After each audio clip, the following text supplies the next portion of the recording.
Welcome to Which, the Women in Technology Creative Industries Hub, elevating the voices of women in tech.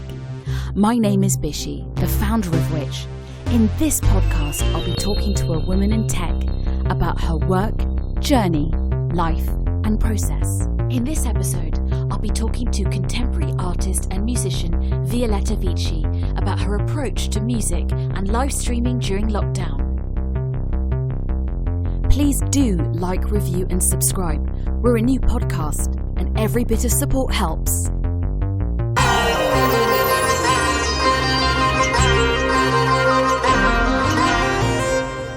Hello and welcome to Creative Women in Tech. Violeta Vicci, how are you doing today? Hi, I'm really well, and thank you for having me, Bishi. It's wonderful to be here talking to you about this. Yeah, well, what was really lovely about this interview is you messaged me after I launched the last series with people like Anna Meredith involved. And it's always really lovely when people approach, like people just reach out. And that's one of the magic bits of being a musician or being an artist on social media. Is the fact that we have so much more connectivity to each other, which I think is a really, really great thing. Can you tell me, where did your journey with music begin? Well, it began when I was 3.5 years old. Out of the blue, I come from a family that listens to a lot of music at home, a lot of classical music actually. So I was born hearing classical music around me. But there was never a sense of forcing me to learn an instrument or even doing anything. Just that was around me, and I was encouraged to participate in that experience. And when I was 3.5 years old, I started saying, I want to play the violin. I really want to play the violin. My parents thought, well, that's a little fad. She'll get over it. She's still very young. We don't want her to start so young. And I just didn't stop. I don't know where I heard it, where I came across the fact that I just was obsessed with that violin. And they gave me one as a present, and I still remember it being a bit too big for me because they come in all different sizes, but I was really, really small, and even the smallest one they had at the shop was too big.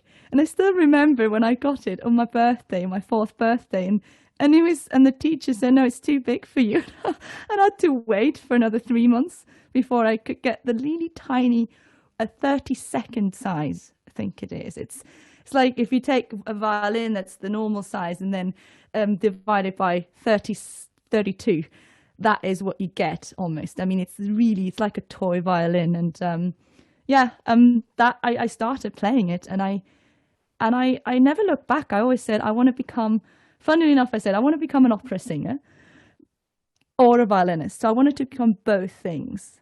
And I just carried on with violin lessons. My parents always encouraged me. So I was always encouraged to study music, and they've always supported me as well, which has been amazing.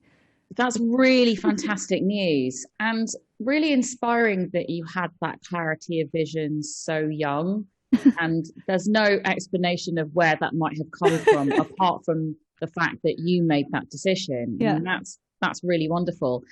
What were the first pieces of music to really make a big impact on you? So they can be things that you played or things that you listened to. Mm-hmm. Well, I think I would say the Magic Flute by Mozart, because it's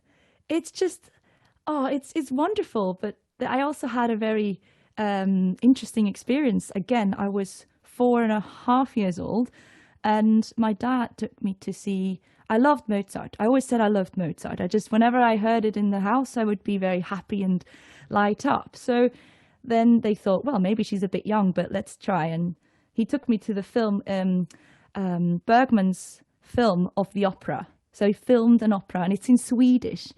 It's completely in Swedish, and it's the whole opera, which I'm not sure how long it is, but it's pretty long for a 4-year-old to go and see. And there was an interval. So he took me to the opera. I didn't understand a word. And in the interval, I went, can we stay? Can we please stay? Can we stay for the second half? And my dad had to ring home and say, she wants to stay. And then for my birthday, my 5th birthday, I wanted the score for Mozart's Magic Flute and learned the main aria of the Queen of the Night by Amazing. ear. I was like, and sung it with my grandma on the piano. And my parents, they never had a video camera, so I regret not having any footage from me singing that, because I would really like to know if I was as good as I thought I was in the moment, or what it was. But I was just so inspired by that music, and yeah, that was definitely my biggest inspiration when I was a child. Oh, that's amazing. Yeah. When I was at primary school, we had a really camp music teacher who used to play us classical music, and then we'd have to draw, or we'd have to make something up or do some kind of movement and perform it to the class. But Yes. these things, I mean, yeah, I mean, that's like visual art and performance art, but for children. And that's completely remained this really big thing for me. So, yeah, I mean, these things affect us for the rest of our lives. Yeah. So when did you move to London? I moved to London. It's been a while now. It's been about 15 years now, Yeah. I'd say. So I've literally spent all my adult life in London. And I came because I wanted to study at the Royal Academy of Music. And so I had that in mind as the end and all, incredible university for music. And I practiced the violin with, just in a very traditional way. I prepared myself for these auditions. And then the first time I did the audition, I actually didn't get in. I was too nervous. There was so much pressure in these institutions. Yeah. And I faltered under the pressure. And I was so nervous I couldn't even play a note because I was just trembling. And I didn't get in. And I almost said, oh, I'm going to go somewhere else then. But I thought, no, that's been my dream since I was 7 years old. I wrote it in my diary. I want to live in London. I want to play the violin. I want to have a dog. I don't have a dog. And I don't think I'm going to have one anytime soon. It's too much of a commitment in regards to traveling, even if and when touring comes back. But so it was still a dream, and I thought, I don't want to give up on that dream. So I tried again the year after, and then said, okay, don't just try one of them, try the rest as well, the Royal College of Music and Royal Academy, and I got into them all and could choose. And that was just, I still remember how incredible it was to do that. But then I must say, as much as I learned from it, I was pretty disappointed in a way with the outcome, because those institutions are, I think they're now changing, adapting, but feels like you're stepping into an old-fashioned institution that doesn't really prepare you for real life as a musician. They don't open your horizons as much to being an artist as they should. And I'm speaking from having been there, say, 10 years ago. So someone that's there now, it's probably a very different scenario. I think they have had to adapt. But at that point, if you didn't fit into a mold, if you didn't fit into a violinist that wants to become an orchestral player, or is extremely exceptional, stands out and gets the best grades, and therefore could potentially become a soloist, there were these two routes. That's it. There wasn't anything else in between. Yeah. And there was just, I don't want to diss classical music. It's been my inspiration all my life. It's something that I want to push into the future, and just really, I use it within my concerts, and when I do, it's part of me, and I'm very proud of it. I think it should be, it shouldn't be looked at as something old-fashioned, but there needs to be a way to make it more experimental, more creative, and open the world to music students that have all this talent and creativity to be able to explore with electronics, with all these different worlds that I had no idea up until recently. Up until a few years ago, I didn't know who Daphne Oram was. I had never heard of her. Yeah. I'd never heard of any of these pioneer women or men. I mean, even the Orb, this electronic group in the 70s, which I've now collaborated with. But amazing. I never knew about them. I never knew that you could experiment with music when you know, in such a way it's basically an art form. And I only seen classical music as the art form and become quite, how do you say, a bit, when you just think that classical music is the best thing out there and nothing else compares and is less good. Like you suddenly look down on popular culture, on all these great bands and artists from the 20th century that have achieved so much. I mean, when my world got open to Portishead, to listening to so many different sounds, and then looking at the Beatles even and going, they are such an inspiration, and just taking all of this into consideration when you make art. And Yeah, totally. So yeah, no, I mean, I was rejected from was it the Royal College or the Royal Academy? I can't remember. But I got accepted for being not right, like lol, whatever. But I did get accepted to every art college that I tried for, and I went to Central St Martin's because that was my dream, to go to Central St Martin's. Yes. But I dropped out of Central St Martin's because I was already doing well in my career as an indie musician, and I was involved in the queer nightclub scene. And so I was DJing at a club called Moonlighting on Greek Street. Mm-hmm. And this was when Central St Martin's was literally on the other side. Like there was a wall, like, you know, like dividing where Moonlighting is on Greek Street to where Central St Martin's is on the Charing Cross Road. So I'd go into college and the classmates they didn't understand why I was there because they already thought I was famous or whatever. Like in that sort of cult, like being photographed in ID and days, that's what counted as being famous or being notorious in some way. Yes. But because I was classically trained in the piano and in sitar and in the voice of both areas. But I'm very lucky because I grew up in London and I started clubbing at a really young age. And I also started crate digging vinyl because actually CDs were really expensive. Yeah. You could only really afford to get into a certain amount of bands, whereas bands from the 70s and the 80s who were more experimental, all of that vinyl was as cheap as chips. So I was able to, with my, you know, Saturday money, afford and really find out about experimental music. And I started working in secondhand record shops and stuff. So I was really able to form this huge vocabulary of music really, really young. And I recognize that that's been a massive privilege to growing up in London. And I'm happy to hear that institutions, especially educational institutions, are starting to change, or they're attempting to change, because if they don't, they're just going to be left behind in the past, you know. Exactly. And they're just I learned so much when I graduated, as in whilst I was at uni, I would almost have to hide the fact that I was interested in different types of music. And I joined this drum and bass klezmer band when I was in my second year, and they opened my eyes to all this new music that I hadn't heard of.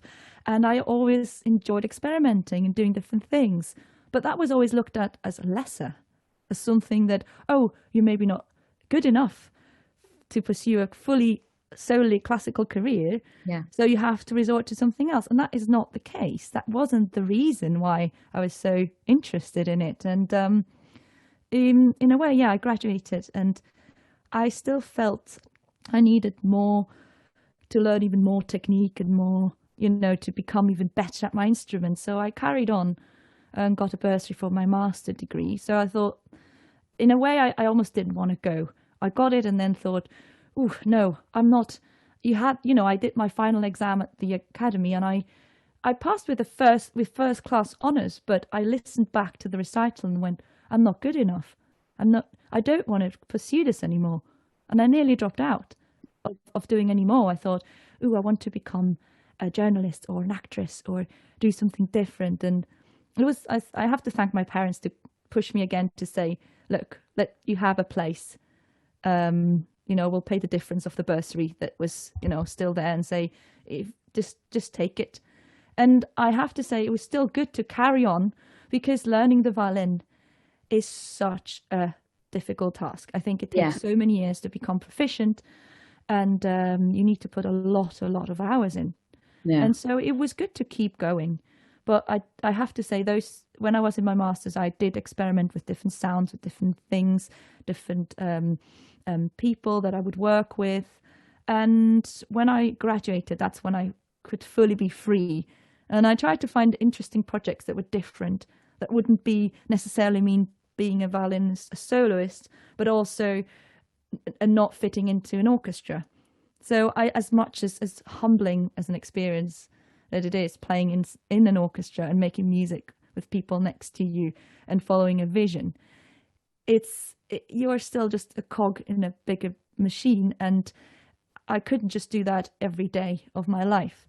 So I've dipped in and out of it, and I've done some freelance work, and I've met some wonderful people, and then found an incredible orchestra which was founded by colleagues of mine. We studied together at the academy, and that's the London Contemporary Orchestra. Yeah, amazing. And so that is just, they obviously opened my mind to so many different musicians and collaborations and types of music, and made classical musicians contemporary. Absolutely. Which brings me on to my next question. Yes. So you've built a reputation working with some extraordinary artists, including Thom Yorke, Johnny Greenwood, and Jonsi. What's been the most memorable collaborative experience? Well, I may take you up on that and say, playing in like Thom Yorke's latest album, playing within that in a small chamber setting of the London Contemporary Orchestra. And which one was that? Was that Suspiria? No, that was Today's Modern Boxes. Oh, amazing. Tomorrow's, yeah. See that? So that's Tomorrow's Modern Boxes, yeah, by Thom Yorke. And that was, yeah, I mean, Suspiria. No, wait, Anima. Anima is the short film they did for Netflix that is then taken from a few of those pieces from that album. So those two, that was the collaboration. And with Jonsi, we did another project with the LCO and played at the Paris Philharmonie, and then at the Barbican, and had him singing his own project with Alex Summers, Rice Boy Sleeps. Very ambient, relaxing, special music that was just wonderful to be part of that, and such a humbling person as well. He's such a humble person. He's such a nice person. He's really, really lovely. And yeah, I mean, the person that's really inspired me, I think, a few years back to then become my own artist was more youth. Is Martin Glover, the producer, who's been Killing Joke's bassist and was with, working with Paul McCartney with his ambient project they had, The Fireman. So he's the one who took me under his wing and went, why aren't you an artist in your own right? Like, why don't you write your own music? And that's when this stifling world of classical music comes into place, and showed that I was far too scared to do that, because I thought I wasn't good enough, because I hadn't studied all this composition, and was comparing myself to Mozart, Tchaikovsky, Beethoven, and composers that lived 300 years ago that are in this respect not relevant anymore to what composing means in the 21st century. So he really opened my eyes to that. He went, no, of course you can write. I'm like, no, I can't.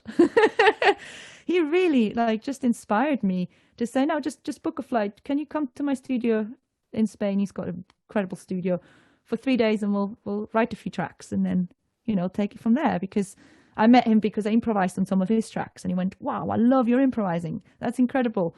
Really musical, and it works with the music.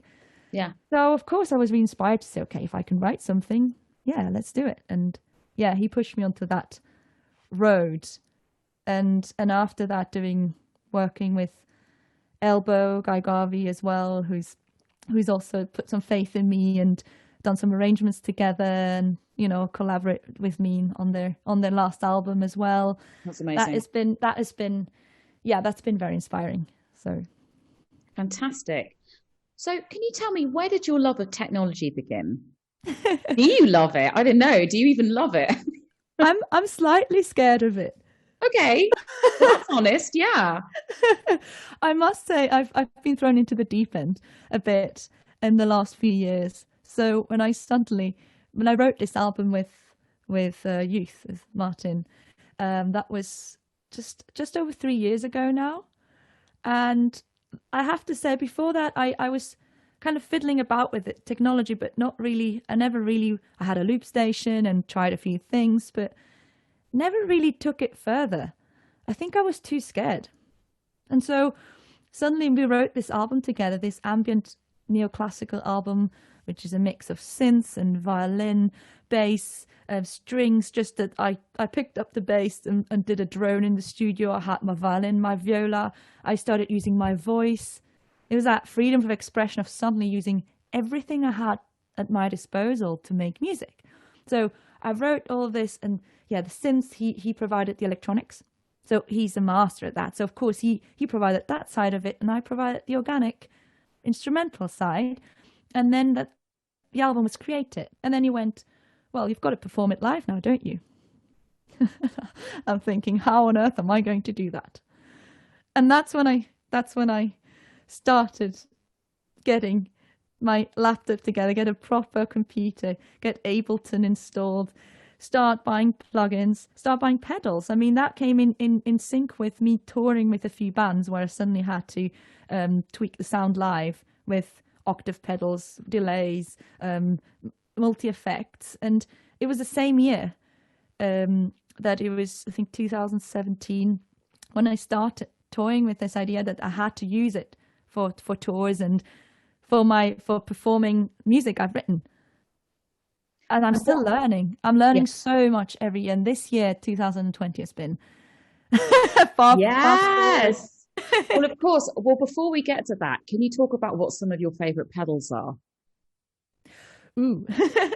Well, I really, really love my, as simple as it is. I mean, my octave pedal is just has really opened worlds to be able to play all these different lines. Even with my, you can get really granular low sounds when I put my octave viola on the octave pedal. It sounds so low.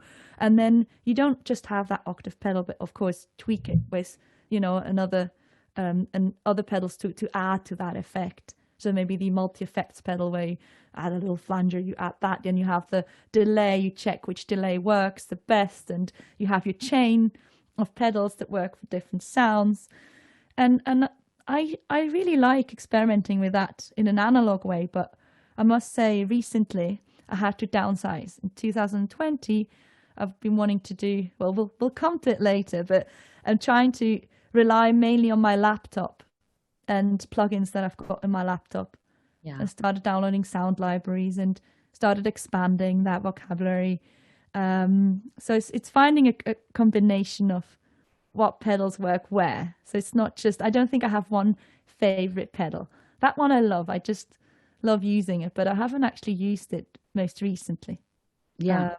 For my performances, because I ended up just using my octave instrument I've got instead. And then use the I love octave pedals as well. When I put my sitar through it, I sound like I could be in Black Sabbath, which pleases me. It really pleases me to understand that, oh yeah, you could play it in Black Sabbath should Ozzy require a bassist. But anyway. But it's suddenly just produce such a huge different sound with your instrument. And the octave pedal has a high octave as well, so you have both. So you play one note, and of course you sound like three instruments, one an octave lower, one an octave higher. You can tweak it so it's balanced, and that's what I like the most about it, because suddenly you can just make it sound much bigger. And and then add some oscillator to make it sound like a theremin or like a trumpet. And do you think a lot of that being scared of technology or being scared to write your own music, do you think in a way that is related to your classical training and the perfectionism? Yeah. Totally. It's totally related. It makes you just afraid of calling yourself a composer even. Because you think you cannot compare to all these people that have put this amount of study and work into it. But it shouldn't be like that. You're an artist. You're creating. So you need to find a balance of knowledge, of course, and, you know, and of experimenting and of being curious with everyday sounds and your strengths, and then use your strengths and convert them into your voice. And so it's finding that, which is tricky, but it's quite nice when you finally realize that, yeah, use your strengths.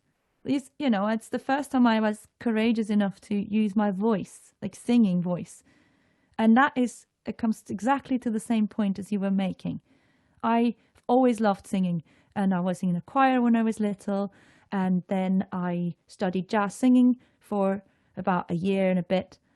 And then I got to the Royal Academy of Music. I was really excited, and in my second year asked, would I be able to study voice as a second instrument? Oh, do you have grade 7? I'm like, what? Do you have these qualifications? Unless you have those, you cannot, you know, it will not accept you into studying singing as a second instrument. And I thought, can I not just stand up and sing for you and you can tell me if you want me or not?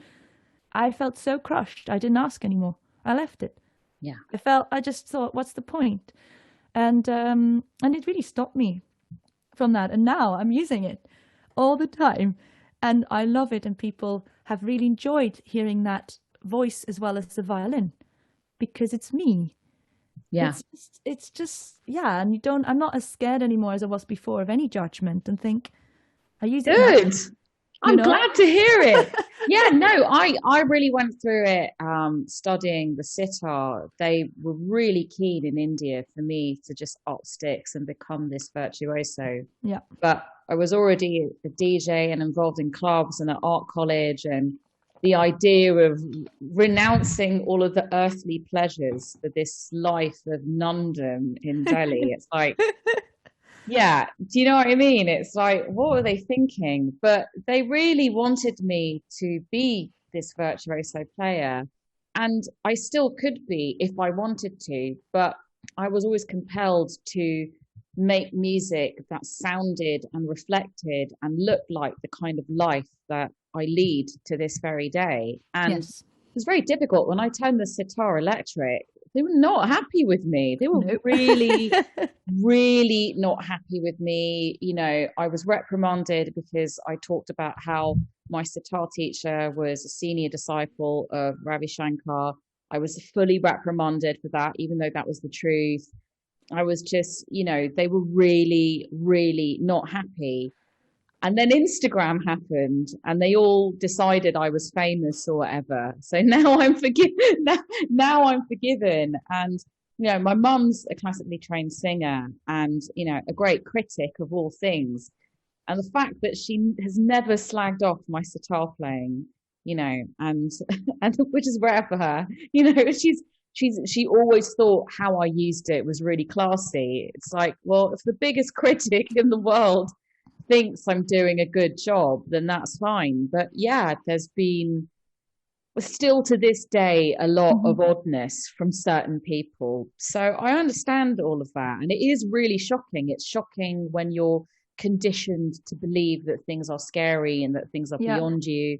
Yes. And I think that happens to a lot with women and technology, which is a big part of why I started Which. Yes. But so in 2020, obviously with the lockdown and the pandemic completely like decimating the lives of live musicians, you began a live stream series. Can you tell me a little bit about this? Yes, I have to say 2020 focused me in a way, because it gave me time to think, what do I want to say?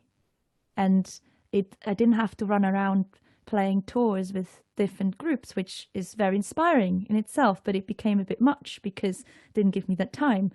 And so I was at home and I thought, ooh, do I have to jump on live stream like everybody seems to be doing? I've got my album. I haven't actually performed it that much. My ambient neoclassical album. I didn't have enough time to really go for it. I did a launch. I played it a couple of times, but I didn't really have the time to organize more. And I thought, well, I don't want to do it a live stream. It's not the same. Where's the magic? Where's the communication? Where's the message when you're in a concert hall, and you make the atmosphere special for people to be part of this. And then together with my partner, actually, suddenly the idea of live streams in nature came about. I thought, well, if I can't play to a real audience of people, like, I want to play somewhere where there is energy. There's energy I can bounce off from, and which also suits with the inspiration I had of writing the album, which is nature. Nature is, whoever says differently is probably not quite aware of it, but nature is at the very core of all our inspiration. It's the beauty of nature, the fragility of nature, just everything about it. When you're in need of inspiration, you go for a walk in the park, you go for a walk somewhere else. It clears your head. You suddenly realize why you're living, why it's worth living. and it's just going into nature and finding the right setting to play the music was inspiring in itself and an adventure. And then realizing that I want to bring my audience and people into this with me. So it wasn't trying to, there are quite a lot of music videos and lots of musicians that go outdoors and just play outdoors and film it.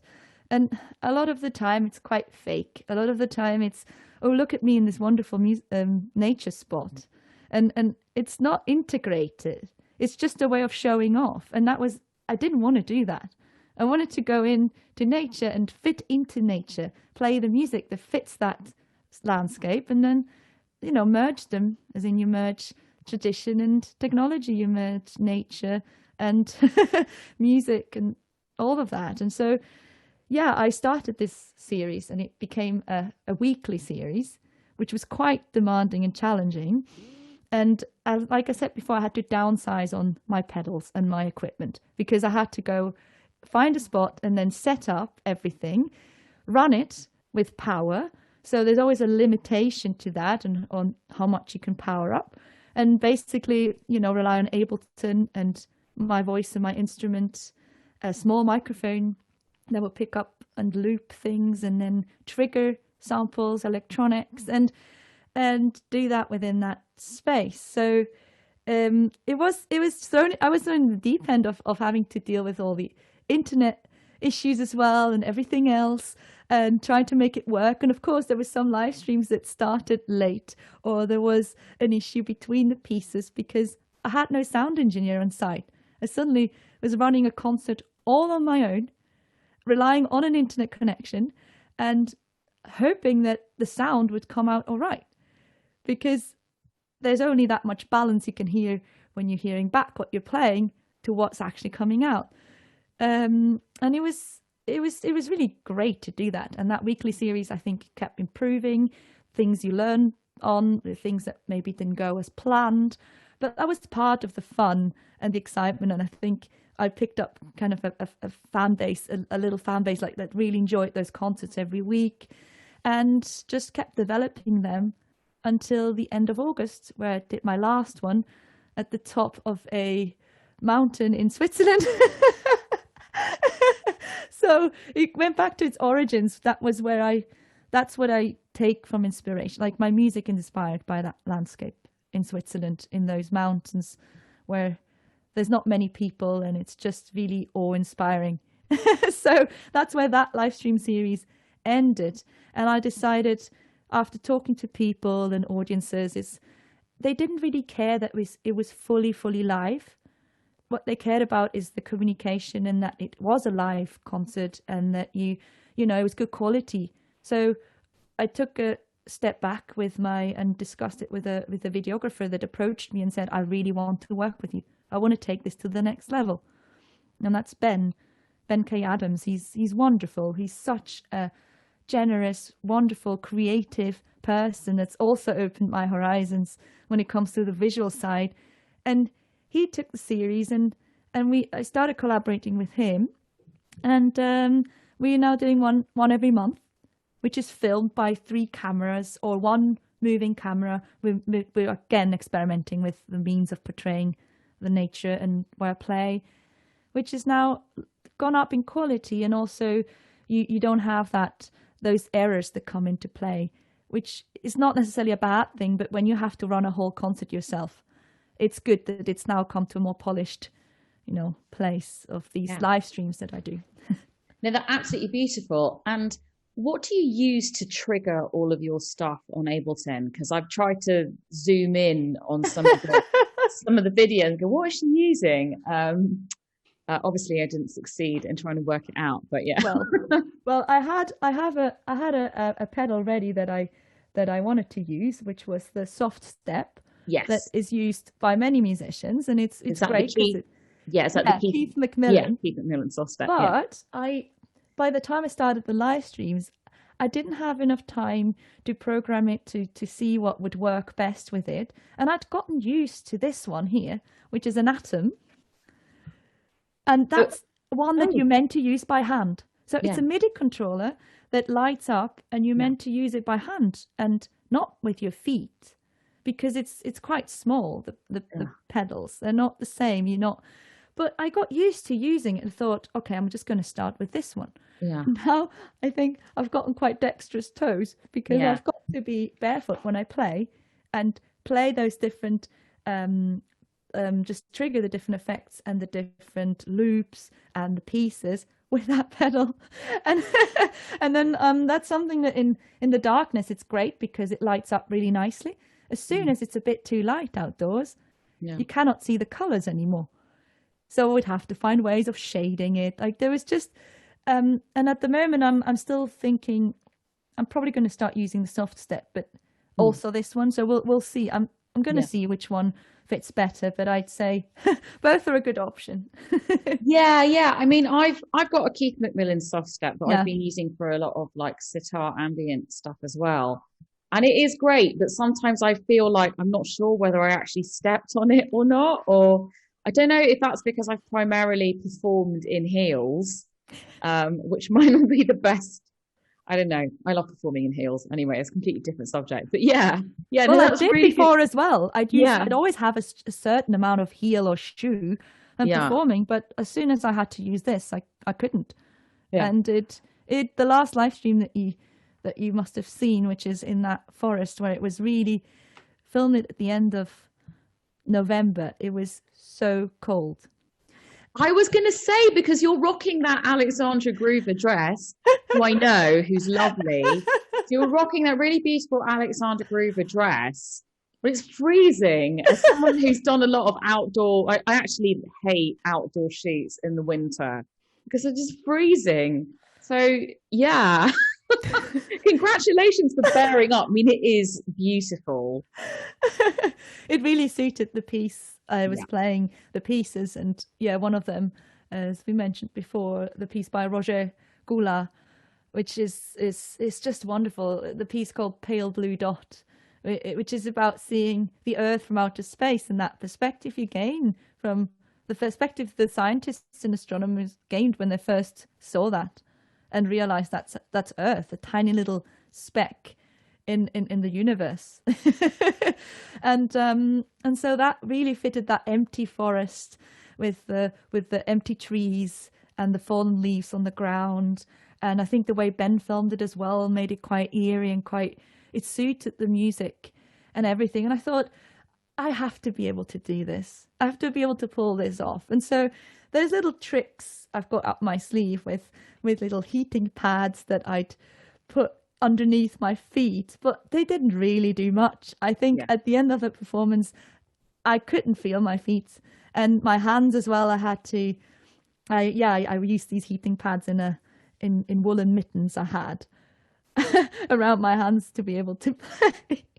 Oh my God, that's really good. I'll remember that. Yeah, I did a shoot in sub-zero temperatures in the basement of Tower Bridge. Oh wow. Yeah, that was pretty. I always find myself in those situations. I feel like a lot of video artists think I'm filming something really challenging. So I know I'm going to ask Vicci if she wants to be involved. So it seems to always land.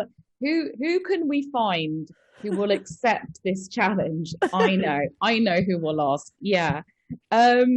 No, that live stream is absolutely beautiful. And I was wondering, is there a relationship to the locations you pick to the music that you play that month?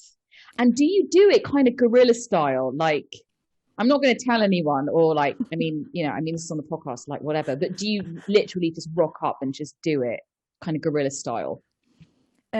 Instead of what? As in, instead of preparing, instead of applying for, like, do you have to ask anyone permission? Or... Yeah, permission. I'd go for guerrilla style. Good. That's what I like to hear. Because I'd say I'd rather ask for forgiveness instead of permission, right? Very good. I like that. I think with quite few of these live streams, there may have been places that it was restricted. And if I had asked for it, it would have been far too expensive to consider. Yeah. I didn't think I did any harm to anyone doing that, and so we're always, careful with it as well. With the place, we're not going to. It's not harmful to the environment in any way, and we're also not blasting the whole concert on speakers. After all, so it's quite quiet, because what you can hear live there is just the violin and my voice. Everything else, of course, is just being directly streamed from the program to the server. So so it's quite inconspicuous, and you can get away with things. And yeah, I mean, we do prepare it. So that's where my partner, I have to say, my partner Dan has been incredible throughout this, because he's really, I don't think I would have been able to do this without him, or his support, or his belief that this is possible. So when I said, that's wonderful. He helped finding locations. He was the one that at the beginning of it said, this is possible. Of course you can do it. Let's find the right places. I was like, I don't want it to be cheesy. It's too difficult to do these things outdoors. I won't be able to do it. And no, he went, of course you can. And he literally just did that with me together. I think lockdown was in that way was good, because we both had more time, so we both could do this together. And we both ride motorbikes, so we both like going on to adventures. And he said, let's just go and scout places and see what we can do. And yeah, he'd make mood boards where he'd help me with the visual aspect, and he'd listen to the pieces I wanted to play. We'd group them into different moods and these kind of, just what I want to say with these pieces, and found the right locations, because he'd find them, he'd listen to it on loop and find places, and then we'd discuss it and say, no, this is better. And then he'll be doing the practical side of things and go, okay, we need to also check where the sun goes down, where this happens, what's going to happen if it, like, the weather is bad. Of course that was, but also, like, where do we set up? And we'd have to go and check the location as well. So it wasn't just turning up, but actually making sure the place works for a stream, and where to do it from, where the angle was needed. And it was just all this technical side of the visual side he really helped me with, and he still helps me, because as much as Ben comes and records these beautiful concerts, he wouldn't be able to do so if it wasn't for Dan producing the whole thing in the background, going, okay, this is the right place. And always we work as a team, the three of us at the moment, and it's a really good team. I think it works well. And people can find the catalogue of these live streams on your YouTube channel, which is? It's Violeta Vicci Official. So that is the YouTube channel, and you can also find it on my website, which is just, again, violetavicci.com, and there's links to all my live streams. Same on my Facebook page and Instagram as well. I've got snippets of them that then link to the YouTube channel and my social media pages. So yeah, you can, I think the best way to keep in touch about the live streams is on my website. You can subscribe to the mailing list, and then then it's not about, oh, have I missed something on social media, but you do get the updates. And that's another thing, my YouTube channel, I neglected it so much. I never thought it was that important. And I think my presence on Facebook, Instagram, I've really taken care of it, and I've built a fan base. And YouTube is in a way the best place to watch these live streams, or to watch longer concerts. I think that's where people go to listen and to watch longer things. And so, yeah, I'm building that up now. And it's great if people get to see the live streams, because I think they're, I don't know, they're different to quite a lot of live streams of live concerts out there. Because I feel like I didn't want to create anything that was just good enough for 2020. Just because we couldn't leave the house doesn't mean that you should produce something that's lesser in quality. So. And there's a PayPal link as well on your YouTube live stream. Yes, brilliant. That is right, because it's a link for donations, because I'm not asking for tickets yet. Who knows? But at the moment, I'm not asking for tickets, but I'm asking for people to leave a donation if they've enjoyed it. And the moment it's working, I think quite a few people are used to just getting things for free. So with things working towards it being, a lot of things being online, and most concerts that are going to be in future, say 2021, 22, 23, even when tours come back, I bet you that they're going to be live streamed as well. Like, the concerts are going to have a live streamed audience that don't want to leave the house. Who knows? I mean, maybe it will fade into just being normal at some point, but there's a transition period where there's going to be both options, and people are going to get more used to paying for things online. And at the moment, I feel like you cannot force them if you want to build a fan base. So that is the thing. Like, in order to build a fan base, you can just give the option, and people do take it when they really like it and appreciate your music and your work. And then once you've got a really big fan base, that's when you can go and make it ticketed, because then people will have come to see you anyway in big concert halls. And yeah. Absolutely. And so my last question would be, what are your hopes and dreams for 2021? My hopes and dreams are, first and foremost, that tours and live concerts come back. Yeah. I mean, I have a few tours penciled, of course, some that were cancelled from last year. And one of them is, the thing I'm most excited about is my indie band I started working with a few years ago and started writing music with as well. We had quite a few festivals and tours booked in for this year, and everything was cancelled. Like, what we were looking forward to after quite a few years of working together was cancelled because of coronavirus. So we now have a tour penciled in April. I'm not sure if that will be postponed once again. And then there is a tour with another band, Steeleye Span. I've been working with a little bit as well, exploring the folk rock, my folk rock fiddle and singing. And that's again been so inspiring, because I go on stage and, use up the pedals and sing and play. And it's just, and work with musicians that have been touring for so many years. I mean, Maddie, the main singer, she is incredible. With her age, she's touring 3 times a year. She's over 70 years old, and her voice is incredible. Is that Maddie Pryor? Yeah, Maddie Pryor. Yeah. So if you ask me, like, who my idols are, or women that have been so powerful to just inspire me, I think I would say it's Maddie Pryor is definitely one of them. To be touring at that age and sing that well it just opened my horizons to go, there's no age limit here.